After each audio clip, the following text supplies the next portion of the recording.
ঝুমুরযুক্ত নূপুর পায়ে দিয়ে নামাজ পড়লে নামাজ হবে কিনা? আমরা স্বামী স্ত্রী উমরা করতে যাব, প্রশ্ন হলো উমরা করার পর কখন স্বামী স্ত্রী মিলিত হতে পারবেন? চুল কালার করলে কি অজু হবে? সোয়েব খান আপনি লিখেছেন হাতে অথবা পায়ে মরা নখ থাকলে সেটা যদি ধৌত করা না হয় তবে অজু হবে কি? আমরা স্বামী স্ত্রী উমরা করতে যাব, প্রশ্ন হলো উমরা করার পর কখন স্বামী স্ত্রী মিলিত হতে পারবেন?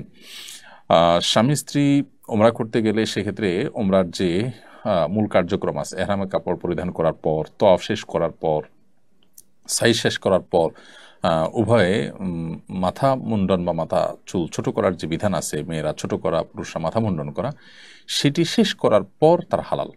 এরপর তারা শারীরিক সম্পর্ক করতে পারবেন। তার আগ পর্যন্ত শারীরিক সম্পর্ক করা তাদের জন্য জায়েজ নাই। হজের ক্ষেত্রে একই কথাই অলমোস্ট প্রযোজ্য, যে যতক্ষণ পর্যন্ত এহরামরত আছেন সমস্ত কার্যক্রম শেষ না হচ্ছে, বিশেষ করে হজের মূল কার্যক্রম 8 তারিখে যে শুরু হয় সেই তখন থেকে নিয়ে 10 তারিখে এসে হজের যে কার্যক্রমের অংশ হিসাবে জামারাতে পাথর নিক্ষেপ করা সেটি, তারপর জামারাতে পাথর নিক্ষেপের পর কোরবানি করার পর মাথা মুন্ডন করা, তারপরে তওয়াফ সাই করা, এরপর স্বামী স্ত্রীর মধ্যকার সম্পর্ক, শারীরিক সম্পর্ক করা হালাল হয়ে যায়। সাবিহা সুলতানা সিথি আপনি লিখেছেন চুল কালার করলে কি অজু হবে? চুল যদি আপনি কালার করেন তাহলে সেক্ষেত্রে অজু হয়ে যাবে। আর্টিফিশিয়াল যে মেহেদি আছে বাজারে, সেই মেহেদি যদি আপনি করেন অজু হয়ে যাবে। তবে সাদা চুলকে কালো কালার দিয়ে যদি আপনি রঙিন করেন তাহলে গুনাহগার হবেন।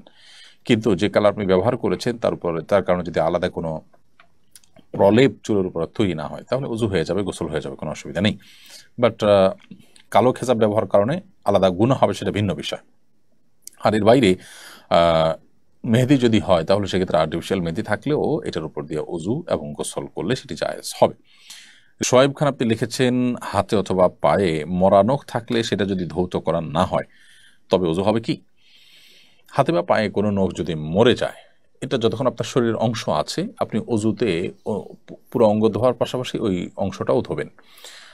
চামড়ার মধ্যে কিছু চামড়া দেখা যায় মরা চামড়া, তো এগুলো আপনি ফেলে দিতে পারেন। ফেলে দিলে তো আর সেটি ধোয়ার প্রশ্ন নেই, কিন্তু যতক্ষণ পর্যন্ত আপনার শরীরের সাথে সেটা লেগে আছে ততক্ষণ পর্যন্ত শরীরের ওই সংশ্লিষ্ট অঙ্গ ধোয়ার পাশাপাশি সেই নখটি আপনি ধোবেন।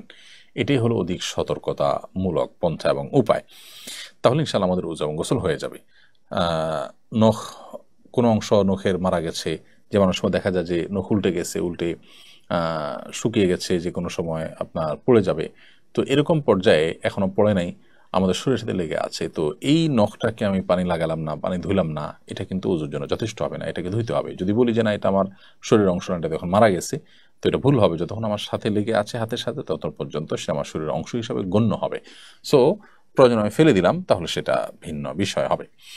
তানজিলা আক্তার আপনি লিখেছেন ঝুমুরযুক্ত নূপুর পায়ে দিয়ে নামাজ পড়লে নামাজ হবে কিনা, মানে নূপুরের ঝুমুরের আওয়াজ নামাজের কোনো ব্যাঘাত ঘটাবে কিনা? মেয়েদের জন্য নূপুর পরা জায়েজ আছে। মহিলা সাহাবীদের অনেকে নূপুর পরেছেন, নবী সাল্লাল্লাহু আলাইহি ওয়াসাল্লাম সেটা অ্যালাউ করেছেন। বিশেষ করে আপনার গহনা হিসাবে আপনার রূপার নূপুর, বিভিন্ন আপনার অলংকার, নূপুর অলংকার হিসাবে আপনার নূপুর পরার ব্যাপারে শরীয়ত জায়েজ করেছেন, নবী সাল্লাল্লাহু আলাইহি ওয়াসাল্লাম এটাকে অ্যালাউ করেছেন। নামাজের সময় যদি নূপুর থাকে, নূপুরের যদি আওয়াজ হয়, এটাতে যদি নিজের মনোযোগে ব্যাঘাত সৃষ্টি না হয়, স্বাভাবিক হয়, তাহলে অসুবিধা নেই। আর যদি এটা অস্বাভাবিক পর্যায়ে আওয়াজ হয় এবং নামাজে মনোযোগের মধ্যে ব্যাঘাত সৃষ্টি হয় তাহলে সেটা খুলে নামাজ পড়া উচিত। আর মনোযোগে ব্যাঘাত না সৃষ্টি হলে তার হালকা যে আওয়াজ মুভমেন্টের কারণে হয়ে থাকে, সেটার কারণে নামাজ হয়ে যাবে, নামাজ হবে না, ব্যাপারটি সেরকম নয়।